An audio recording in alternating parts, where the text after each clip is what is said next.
Nag-gift tayo ng isang sakong bigas. Yan, dito sa project number 13. Sa Mitra project. Ito na, malapit na matapos.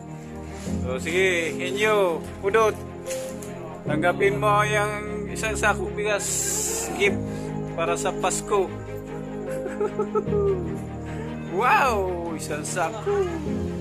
Oh, yun, tapos na. Si Kuan, Jubin. Puro tulog kasi. Dapat dalawang sako po sa akin kay... Tanggapin.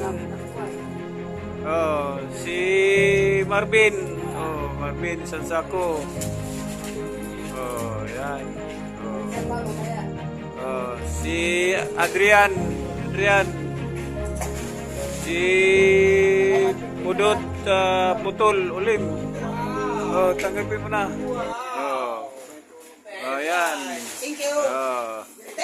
Si Dong Batol. Yan. Okay na. Sino pa? Si Jonathan. Jonathan. Tanggapin mo ang iyong isang sakong regalo mula sa Inmadis Construction. Sino pa? Si Agustin Talikig. Hindi, grupo yan sila. Ayan, si Agustin Talikig. Sa Vicente yan, mamaya doon na sa truck ko. Sa pick up yan lagay. Ayan, ang gift giving natin sa project number 13. So yun na ito, Ting. Tambutin mo. Isang sako. At least may isang sako. Yan. Okay.